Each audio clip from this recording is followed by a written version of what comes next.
Okay. So I cough as I start. Welcome to the Hurley Investments Market View Commentary for the 10th Monday of July 2023. We took last week off for 4th of July. So it's been 2 weeks since I spoke with you, but I've got a lot to go over with. Pretty interesting. Last week, the S&P was down a negative 1.16. Hurley Investments was up. Anyone know? Anyone know what Hurley Investments was up?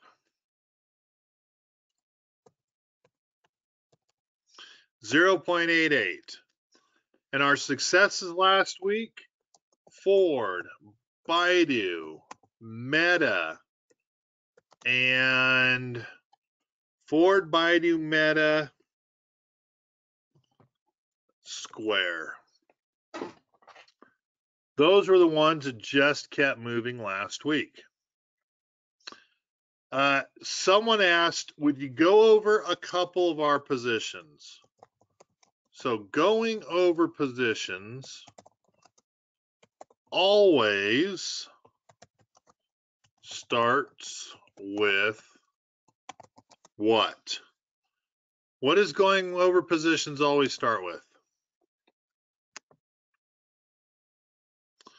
Lee, nice to see you. Russ, nice to see you. Maud, always glad that you're here. Dave and David, you're the mainstays. I wonder when you're ever not going to show up. Bosserman, good to have you. Brander, good to have you. Abraham, good to have you. Kohler, nice to have you. Mary, nice to see you here today. Mary and Maud are my two ladies, unless Jackie's there with Jim. Going over positions always starts with what? Simple idea. But you always start going over positions with S&P. Interesting. SP and Apple. So you're half right. You always start going over positions by starting with the indexes, right? Low tide sinks all ships. So let's get our indexes in here. I actually thought I already had them in here, so good that we're working on it.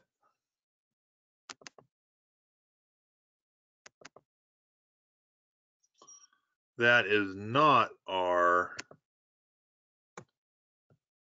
R1.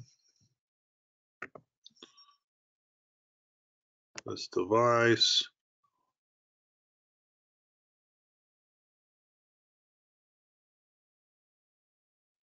$316. Why is it not showing? There we go. Add up in there. So we always start off looking at the indexes. What are you going to tell me if you look at the Dow Jones Industrial Average?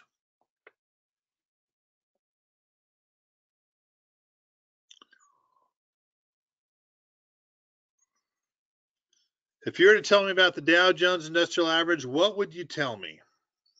Because there's some pretty interesting things to look at right out of the gate. So it hit a top.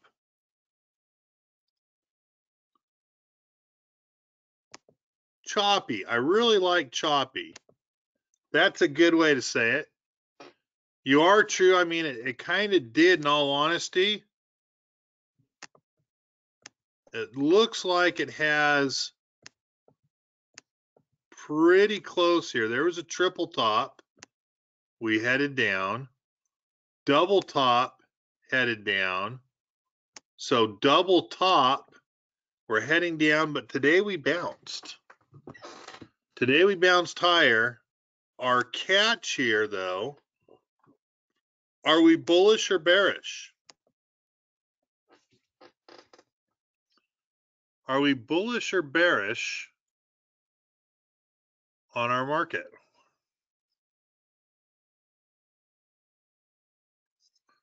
Jim says bullish.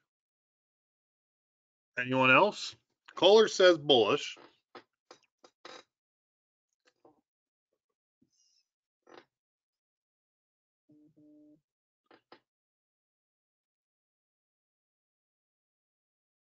Anyone else have any ideas? Ooh, Stuart says flat. It's really interesting because we just turned bullish on the RSI today.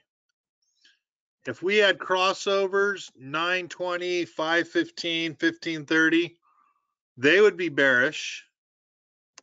And we have our crossover right here to the downside. So right now, we would still technically be bearish.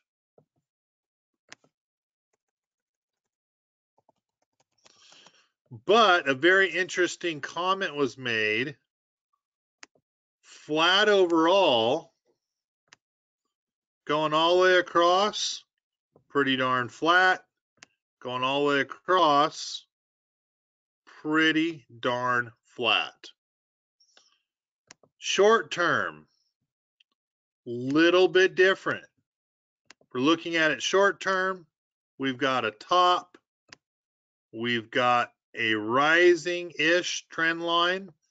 We're coming to some kind of pennant or squeeze. What would be the pinch? What would be the pinch of the squeeze? That's kind of a hard question, huh? The pinch of the squeeze, if we put in there some kind of Bollinger Bands, they would be pinching. And that is because we have earnings coming up in the very near future. All right, looking at the S&P 500. S&P 500, bullish or bearish?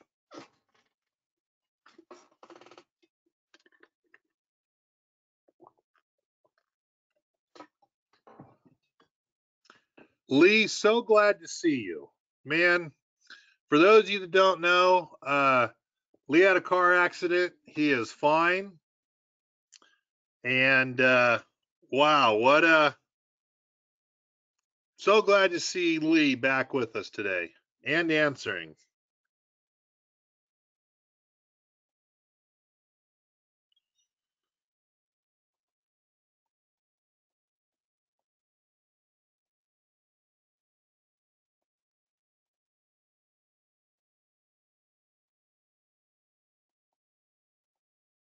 Oh, no one's talking. You guys should be able to see my screen, right? What do you think? Bullish or bearish?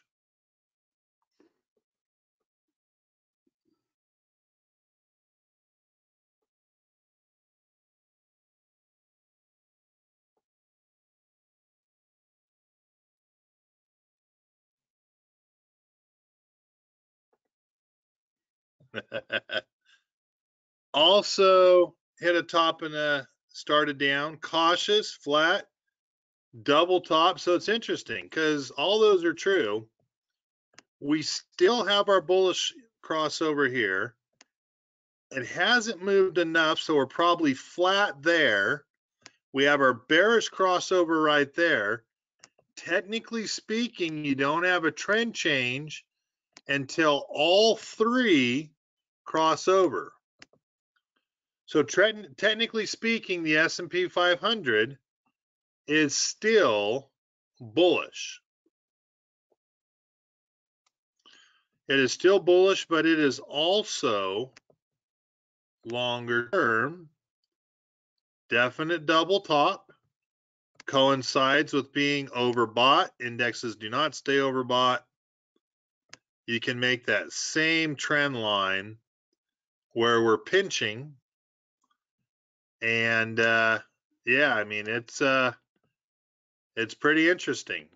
Technically, the S&P 500 is still bullish because you're going to be flat on 9 and 20, 5 and 15, 15 and 30, bearish, but you still have your RSI as bullish. which then takes us to the NASDAQ.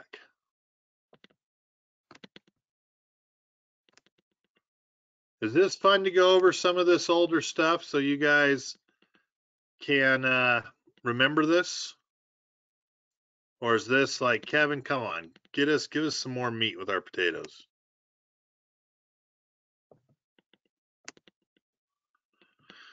Okay, the NASDAQ. What do you see on the NASDAQ? Bullish or bearish? And yes, Mary, I'll answer that. I'll show that in a quick second. Bullish or bearish?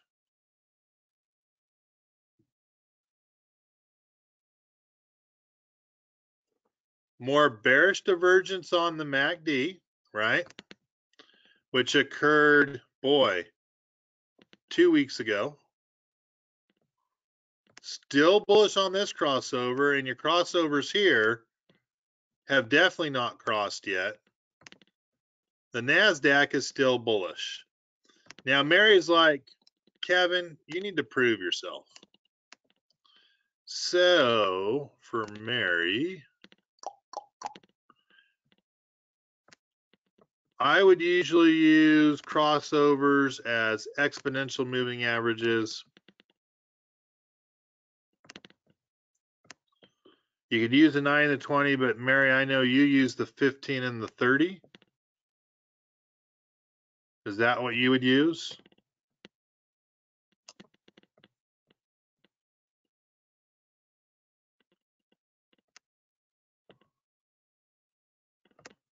$15 and the 30 have crossed. No, you use the 5 and the 20. Okay. Do the 5 and the 20. There you go. Your 5 and your 20 still have space in between them. You don't have a crossover where, like right here, where the blue line goes below the red line. So you still have two positive bullish trends on your NASDAQ. If I was to bring up the S&P 500, you still do not have your crossovers. The blue line below the red. So you still have two bullish indicators there. And just to prove to you that I'm not making it up,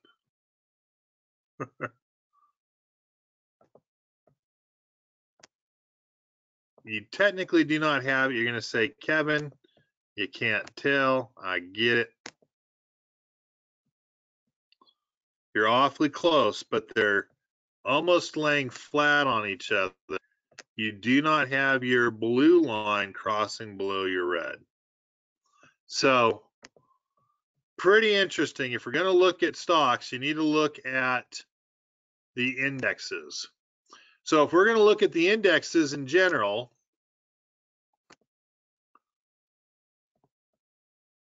what are you going to tell me about the indexes?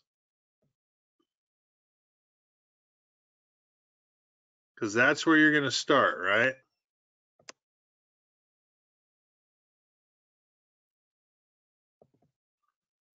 What would you tell me about the indexes?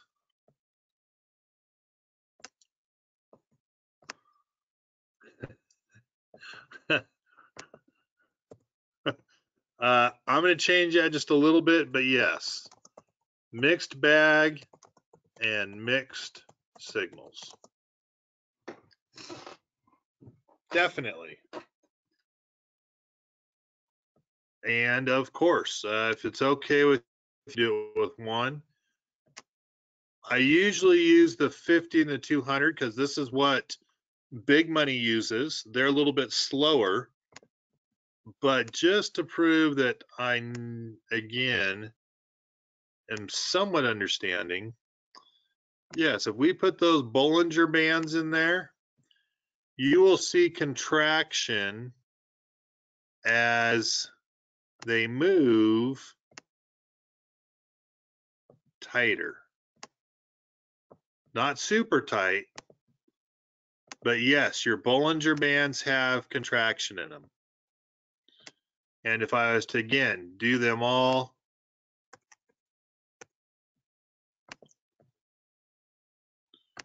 you would see that contraction.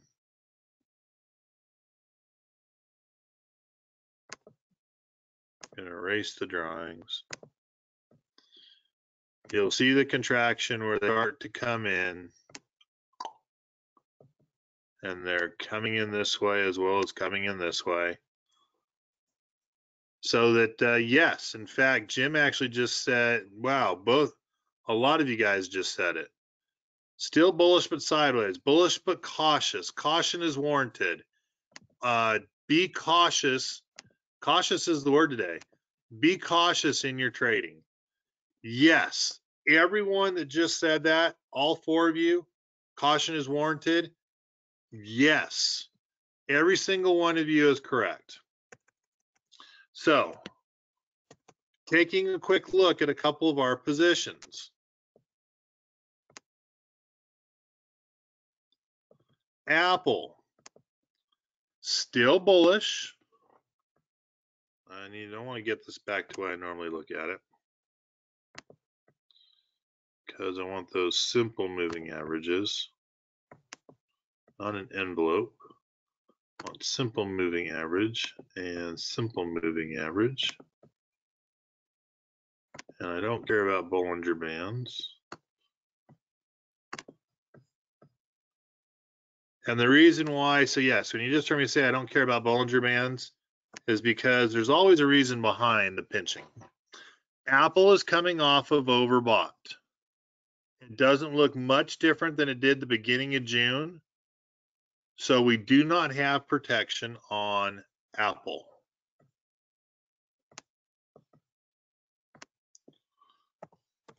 Boeing. Sideways. We will have protection on, or we do have protection on for Boeing. And we will sort of protect it through earnings.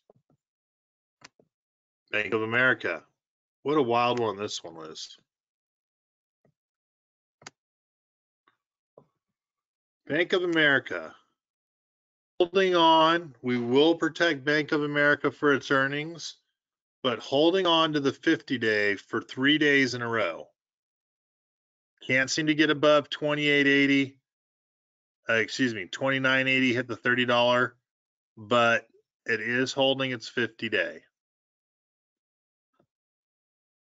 My favorite.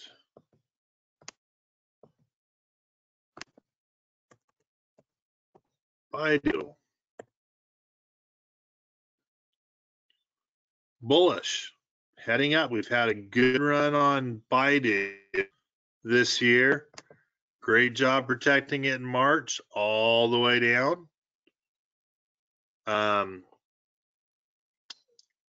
Sitting on it right now. My expectation with earnings, probably going to go back up to 160. And we're going to definitely protect at 160. Maud, give me a little bit of time. I'm going to answer that one for you. Maud just asked, what about the Chinese slowdown? I'm going to get to that, but I wanted to get to that in just a second. All right. Baidu, let's do Disney. Disney is just sideways, not much to see on Disney. Scary thing, Disney at their earnings, depending on their parks, going to go down and test 75, or we're going to go back up and test the 102, 103 range. They have not done too good on their movies, so Disney will have protection for sure. Ford. Ford breaking out. For a couple of you that are worried about Ford, man, do you realize it was at $7? Let's put this up 9 months ago.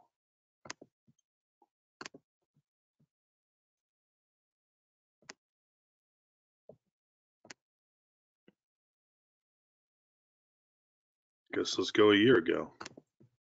You go out 11 months.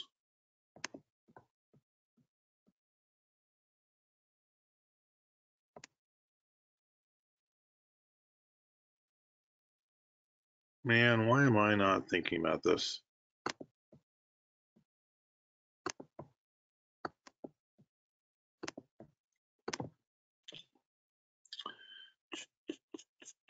Well, I don't know what I'm talking about. So we're down to $9.66.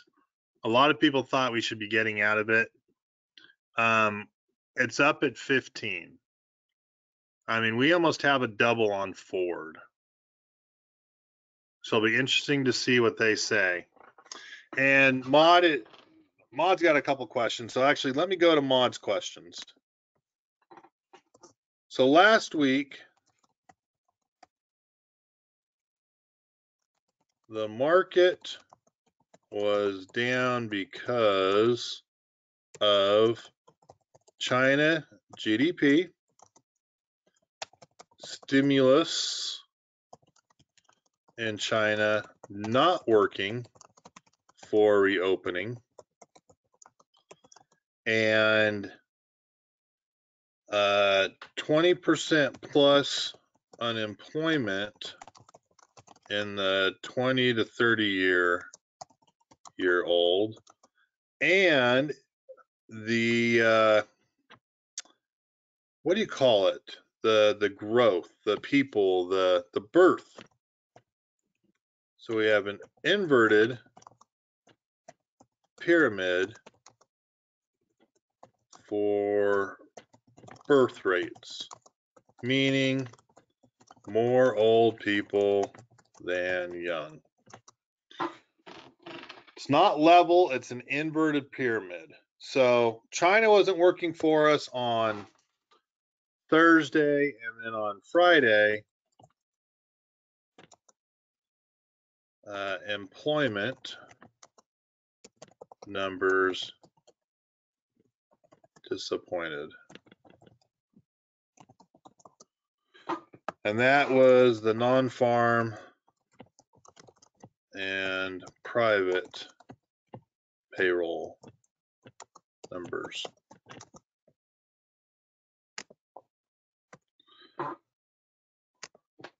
Which is interesting because today I heard all about Disney's parks not being full. With that said, they obviously went on like a Wednesday when no one's going to go. Because on Friday, Saturday, and Sunday, at Disneyland in Anaheim, they basically were hour and a half waits for a ride. So that's actual boots on the ground with the brother out there. They also talked about Biden economics. And this was so disappointing to see on CNBC. Biden economics. 13 million jobs created. So they should keep doing what they're doing. And I don't understand because the policies that I've seen have cut jobs primarily in the services and the oils or the energies. So I'm not sure what CNBC and what their people that were on in the morning at 6 o'clock this morning, Mountain Standard Time, I just don't see what they see. And the numbers don't add up to me. But that's what it takes. I guess the short answer is that's why you need to drill down and do your own research. When I see this, again, I see policy has cut jobs and services and energy. So that's why you do your own research. You don't listen to what someone tells you on TV. in all honesty, I hope you guys are following some of my research and vetting me to make sure that I'm telling you the right thing. With this said, Mary, I know you're here, and Maud, I think I tried to answer your questions there. With this said, Mary said, Kevin, I'm getting these ads on Facebook that said, get rid of your advisor and perform better than your advisor. And Mary, this is the one that I'm 100% sure you showed to me. And this basically, you pay $169. They've got this algorithm. You're going to do better than your advisor. And when you click through, Mary, I came to this one-time opportunity brought to you by 0%. So they're called a different couple things. And on the ad, it's amazing. 11% monthly gains. You double your portfolio every year. They've got this get rid of your advisor, do it yourself. Look at these returns, these profits going up since October 27 of 2022. It's a proprietary algorithm that this guy that worked for JP Morgan invented. He makes so much money on it. He's decided to start this business to talk to people that don't have money and make them a ton of money because he's a billionaire by now doing this.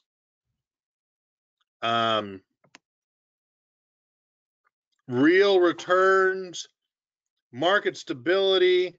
Look, here's a $41,000 100% gain during this time.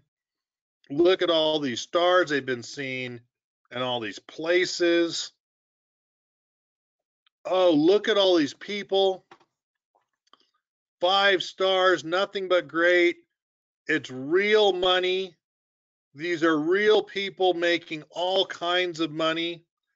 They do this themselves. They make all this money themselves doing this. If you can watch the video, I mean, he's a self-made millionaire hundreds of times over. It's just, I mean, you guys should all leave me and go to 0%. And then you get to this disclosure. Please note that these are some of our top ones. Their results are not typical, but these are real. We only collect this information that only they sent us. Not that they would change anything. And then you get into the real stuff. And Mary, this is where I just about fell over and died. Because 0% is a financial education and training company. We do not sell a business opportunity to get rich quick program, or we do not sell a money making system. So in the second sentence, even though they have this algorithm and you pay $169 a month for it after you pay them $10,000 for education, we do not sell a business opportunity, get rich quick program, or a money making system. So please understand, they are telling you right here, they do not sell the system. They're doing this because they believe education will better prepare you. There's a risk warning all of a sudden. All of a sudden it was stock and options. Now it's really Forex. And this is the hilarious part. CFTC Rule 4.1. Simulated or hypothetical performance results have certain inherent limitations, unlike the results shown in actual performance records. These results do not represent actual trading. Also, because these trades have not actually been executed, these results may have under or overcompensated for the impact, if any, of certain market factors, such as lack of liquidity, simulated or hypothetical trading programs in general, are the subject to the fact that they are designed with the benefit of hindsight. No representation is made that any account will or is likely to achieve profit or losses similar to those being shown.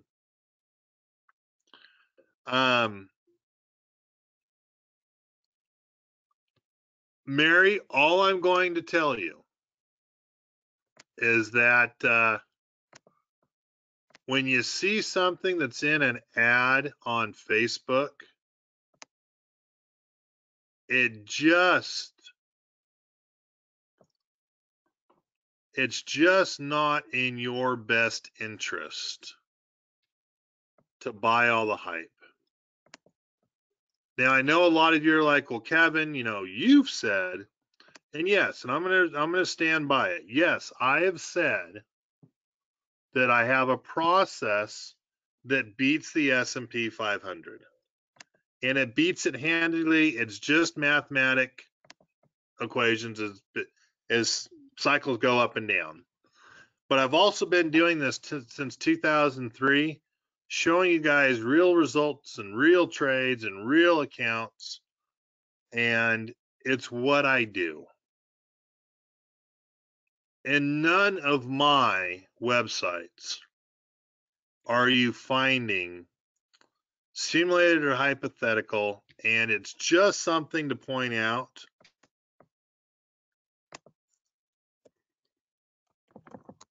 All of the educations are not doing it for real. Now, I know we've spoken to a couple of you guys. Brander, who's the guy that we kind of like that's your guy? And I've talked about Safe Option Strategies and Jeffrey Dunyan as being some of those guys that are honest. It's guerrilla trades. If you're going to ask me, guerrilla trades and safe option strategies, I lean much more to the safe option strategy side. Those are the guys that I have seen that have had some real skin in the game. The other educations, all you've got to do, and Mary, to kind of pick on you a little bit, all you had to do was go through and read. And in the second sentence, it tells you all you need to know. Now, I know they gave you 30 minutes of crap that says it's real, they're trading, people are doing it, we're doing this. Make your advisor, fire your advisor, hire yourself. Everything that they just told you is garbage. And we just used their own website to show you. So if you have any more questions, I'll go over it, but you just got to be careful because that's what you're up against in these places. And I mean, I do these webinars to educate you guys, and hopefully I'm giving these webinars to also help you understand what to look out for and to stay away from. Guys, earnings season is starting. And this week we're going to have JP Morgan will be our first earnings that we have coming up. JP Morgan is a bank that is beating the markets because they're not tied strictly to they're not tied strictly to interest rates.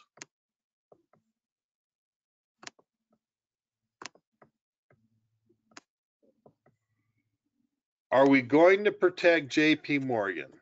We are. We're going to protect it. I really only think JP Morgan, even with great earnings, will only come back and touch the highs. In fact, for this earnings season alone,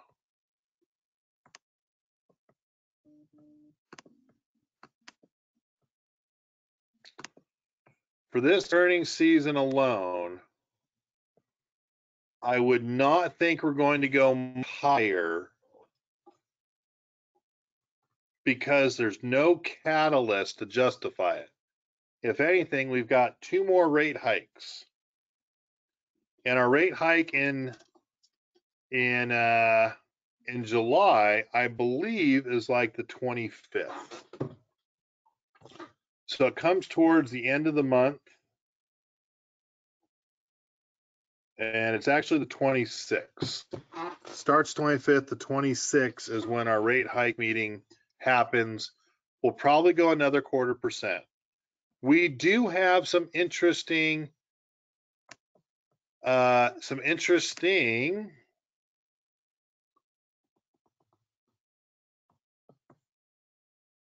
CPI and PPI is coming up for Wednesday, Thursday, which the talk has been, if it's down at 0.2, 0.3, our inflation has come down by 200%.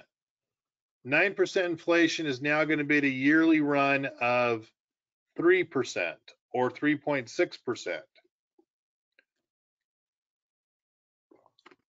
which, as I heard that today on CNBC, I kind of thought, well, 3.6% and 9%, that's really almost 4. It's not a 200% lessening of where we were a year ago at 9%. It just means for that 1 month, the inflation and prices have risen another 0.3%. You can't go out and extrapolate that because we have 1 month at 0.2 or 0.3 that are continuing next 11 months will be that or lower. It's a single month point. Yet today on TV, you have people talking about, hey, we're at 3% inflation. Well, no, 0.3 times 12 months is 0.36. 3% inflation, we have come down 200% from a year ago. Well, that's not quite true either. We've come down about 125, probably a little bit more. But again, that's what's being pushed out there. If you ask me where the S&P will end July, probably down 2% because of earnings and negative news. I'm in the camp that earnings have not looked particularly well. We were down the first quarter. I don't know if there's anything that's changed in the second quarter that will increase earnings other than retail, as retail kicked off their summer sales, and retail might also kick off their winter sales coming up here soon. Earnings, nothing to speak of Monday, Tuesday, Wednesday. Delta Airlines, Fastener and Pepsi Company on Thursday. BlackRock, Citigroup, United Healthcare, Wells Fargo, and JP Morgan on Friday. So this is the week or two before our typical earnings season starts with Alcoa. But this is the week or two of pre-earnings season with banks, airlines, usually healthcare, actually. Well, a lot of healthcare is in the typical earnings season, but we are going to start having earnings and it'll increase from here on out. Economic reports for this week. Really, core PPIs, CPI numbers on Wednesday, PPI numbers on Thursday. That's what will move our market. We could have a surprise, but if it's anything positive, inflation is still rising. It's not decreasing. It's just not moving up as high as it was a year ago. We're really looking for negative numbers to see a real drop in inflation. Am I looking to trade? Adding protection based on technical analysis on indexes and earnings season starts. It tarts It starts soon. All right, I had quite a bit for you guys to read. There is a uniform act that took effect and how it's affecting organized retail theft. Just some information that's affecting Amazon and eBay. This might have been one of the reasons that Amazon took a pretty hard hit, as well as eBay. But there are some things in place to help online retail. Basically, they're collecting more stuff from you, is all I'm going to tell you. Lordstown Motors files for bankruptcy, sues Foxconn over a $170 million funding deal. Kind of makes you worry. Foxconn is related to Apple. This is probably what is bringing Apple down. Not to mention, Foxconn is not participating in the 19.6 billion chip manufacturing boost or stimulus that's been given to India so that more people can create these chips. Local article out of my KSL News in Salt Lake City. A few things they don't tell you in renting an electric car. This is someone's real comment on renting an electric car. And they thought it was a great deal to rent it for $50 a day. They're going to save all this money on gas. Just read it. It's a very interesting article. And all I'm going to tell you is that they weren't pleased with not even getting 116 miles from DC to Charlotte without having to charge. There are some things they don't tell you about driving electric cars. Charging stations aren't everywhere. Charging stations aren't all the same. Charging stations cost money. And the last one that's not listed in here, if you use anything inside of the car, maps, air conditioning, the video, lights, if you use anything on the inside of the car or the outside, your mileage goes down dramatically. So very interesting article, non-biased, but I loved it. I loved it and it was hilarious.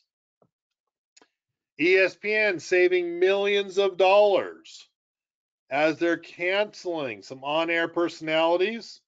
It seems like some of these personalities are more of your woke-leaning individuals. So it's nice to see ESPN not cutting people that are woke, but cutting the fat to become more profitable. Very interesting article from someone that believes, and the numbers are correct, that lighter inflation may give the S&P a rally for another 100 points. He has a track record. I don't necessarily see it, but I put it out here for both sides of the story.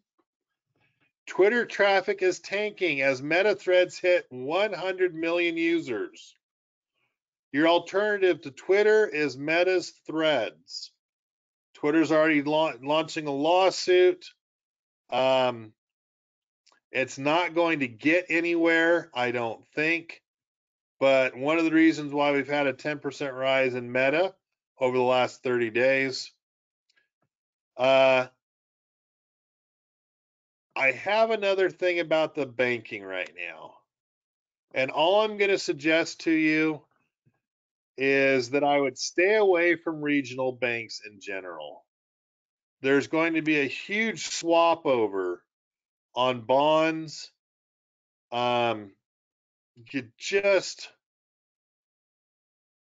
There's no reason that I would be in a regional bank anytime in the future. And again, with it being an election year, I definitely think we're going to have there's got to be some give, and there's going to be more stimulus I see coming into next year as those in office try to buy your vote, with the assumption that things are not as bad as they seem. So just be aware of that. With that said, what questions do you have? Ma, did I answer all your questions? And Mary, did I answer all of your questions?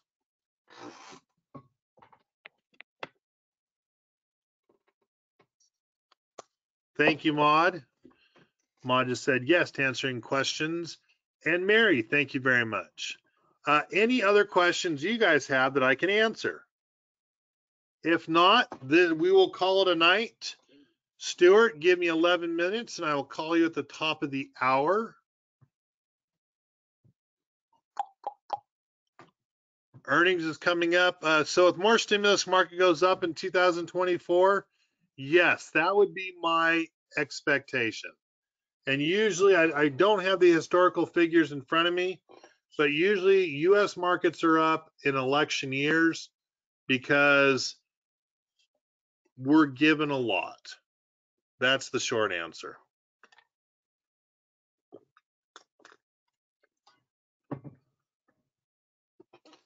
Okay. With that said, what else? ADP, how do you see the fact that 7 stocks make up 50% of the market for the NASDAQ 100, and what effect do you see in the future? Great comment. So yes, 7 stocks are 50% of the NASDAQ, and they are 11.5 of the 14%, 14.6% of the S&P. So, thoughts. I do find it funny because if you remember this year, this was the year that inflation was supposed to kill the NASDAQ. Yet we talked about the fact that, hey, not going to happen, not true. The NASDAQ can fund themselves. Technology has enough money that is not dependent upon interest rates like the S&P benchmark is. Completely different. The scary part is really can narrow that 7 down to 5. And if you were to ask me, Amazon, Tesla, and Nvidia are way, way, way overpriced. Ridiculously overpriced. So,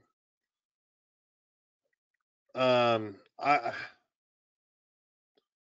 going to go on both sides of the fence here.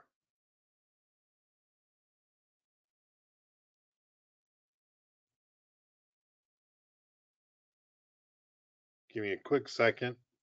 So I'm going to go on the fence here.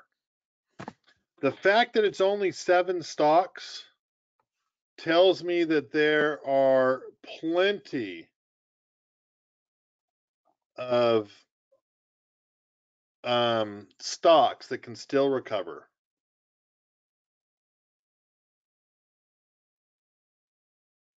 Sorry, guys. So I think there are plenty of stocks with opportunities because only 7 have been pushing us through this year, right?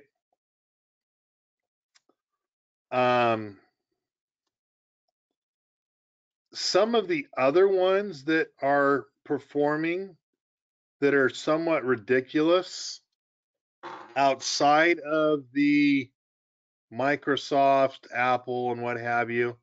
I did the research on that one. One of them is Carvana. Carvana is up 446.8% as of July 3rd. It's not making money. Yet it's up 446%. A therapeutics company's up 385. Marathon Digital Holdings is up 405. Ion Q is up 292. I mean, we're looking at some stocks here that just are not impressive. They're not even they're not even tradable. They're like borderline penny stocks that have moved up this year but are down big. So the short answer is, Abraham, there's a lot of opportunity that there are stocks out there that can still recover, but man, I just don't see it this year. I see it happening next year with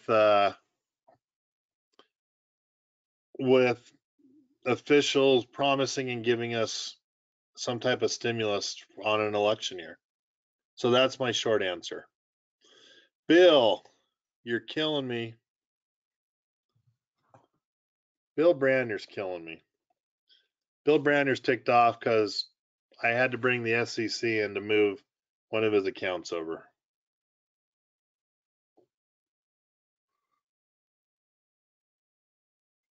Bill Brandner. Anyway. All right, guys. Hey, take care. Stuart, call you in 5 minutes.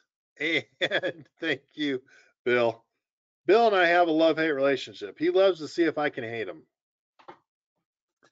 He's been one of my favorites for years, so I don't know what he's trying to tell me here. But no comment, huh? All right, guys. Hey, have a wonderful evening, and I will talk to you later. Bye-bye.